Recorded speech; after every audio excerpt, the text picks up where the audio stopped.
Bonsoir et bienvenue à l'émission Prophétie. Dès l'Ancien au Nouveau Testament, à plusieurs reprises et de plusieurs manières, l'Éternel Dieu engagea l'ange Michael pour les batailles pour les hommes, pour annoncer les plus grands événements et le cours de l'histoire, à l'instar des 70 semaines de Daniel, la naissance de Jean-Baptiste ou de Jésus-Christ. L'Éternel Dieux s'offrit les services de l'ange Gabriel. Pour à la fin révéler tous les mystères cachés de la Bible, l'Éternel Dieu choisit-il un ange selon l'Apocalypse 10 et 7 qu'il faille identifier et placer dans le temps afin de ne pas s'embrouiller.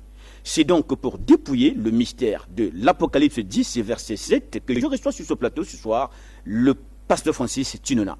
Pasteur Francis, bonsoir. Bonsoir. Alors, le commun des mortels a souvent considéré un ange comme un être surnaturel habitant les cieux. Est-ce la même appréhension que le pasteur Francis a du mot ange? Non, le mot ange est un mot, j'ai envie de dire un mot générique qui englobe un ensemble d'êtres. Ces êtres peuvent être célestes, c'est ce que les gens connaissent le plus, mais ces êtres peuvent aussi être tout à fait terrestres. C'est-à-dire que nous avons à la fois des anges célestes et des anges qui sont terrestres. D'abord, repartons à l'étymologie du mot. Vous faites allusion à Gabriel qui est descendu plusieurs fois. Lorsqu'il vous apparaît, il devient humain lui aussi ou il reste dans cet état angélique? Non. Quand un ange céleste apparaît, il reste dans son état d'ange. Il est ange. Il a un corps qui est différent du nôtre, il a un aspect qui est différent du nôtre. Et d'ailleurs, même, il faut noter qu'il y a des anges qui ont des ailes, il y en a qui n'en ont pas, ainsi de suite. Et c'est alors que nous pouvons les catégoriser. Donc, les ailes nous permettent donc de catégoriser les anges. Les anges qui n'ont pas des ailes, on les appelle des anges ordinaires. Ce sont ces anges-là qui sont très nombreux, d'ailleurs. C'est quand vous entendez parler dans la Bible des myriades d'anges, il s'agit donc des anges qui n'ont pas des ailes. Et on en trouve par exemple dans Apocalypse chapitre 5, verset 11. Ensuite, il y a des anges qui ont des ailes. Et là encore, au niveau des anges qui ont des ailes, il va donc falloir compter le nombre des ailes. Il y en a qui ont 2 ailes à peine, voyez-vous. Il y en a qui ont 6 ailes. 2 ailes pour se couvrir la face, 2 ailes pour voler et 2 ailes pour se couvrir les pieds dans la présence du Seigneur. Quel rapport peut-il y avoir entre l'ange céleste et l'ange terrestre? En général, qu'est-ce qu'il y a? C'est que lorsque Dieu envoie un ange terrestre, ça veut donc dire que Dieu envoie quelqu'un, un homme, avec un message approprié pour le délivrer à une population donnée.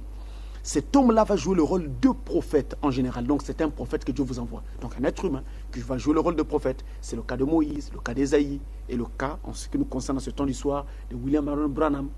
La Bible n'est pas parlante quant à son identité, comment le reconnaître parmi tant de prédicateurs finalement qui se sont illustrés au cours des 2 millénaires. Non, vous savez, cet ange dont nous sommes en train de parler, nous avons dit qu'il est terrestre. Donc c'est un homme, en d'autres termes un prophète qui doit être envoyé. Or, chaque fois que Dieu envoie des prophètes tout au long de l'histoire de la rédemption, qu'est-ce qu'il fait? Il ne nous dit jamais comment s'appellera cet homme. Lorsqu'il viendra, ça va être un homme. Comment il va s'appeler? Quel sera son nom de famille? Quel sera son nom de naissance? Dieu ne dit pas cela. Et souvent, Dieu ne va même pas jusqu'à dire de quel pays il sortira. Mais Dieu nous montre quoi? Dieu nous montre les caractéristiques qui devront alors nous permettre de reconnaître cet homme. Et dans ces caractéristiques, nous avons quoi? Nous avons des choses du genre, le genre de message qu'il va prêcher, le genre de période au cours de laquelle il va être manifesté, et les choses qu'il va devoir affronter, et ce qu'il va devoir faire. Voilà les choses que nous rencontrons. C'est ainsi, par exemple, que lorsqu'on a annoncé la venue de Moïse, à l'époque, dans la prophétie, il n'avait jamais été dit que ce serait Moïse. Dieu avait dit à Abraham, dans Genèse chapitre 15, que ton peuple sera étranger dans un pays qui ne sera pas à eux. Et ils seront donc alors opprimés, asservis. Mais je les sortirai de ce pays par mon bras puissant. Et c'était tout. C'est paradoxal. Le bras puissant, c'était qui? C'était quoi? Et comment reconnaîtrons-nous ce bras lorsqu'il sera manifesté? Il n'avait rien été dit. Mais entre-temps, lorsqu'Israël est sorti du pays d'Égypte, nous constatons que le bras de Dieu les a sortis par un homme appelé Moïse. Mais dans la prophétie, il n'avait jamais été dit que cet homme s'appellerait Moïse. Tout au long de votre discours, vous ne cessez de parler au futur.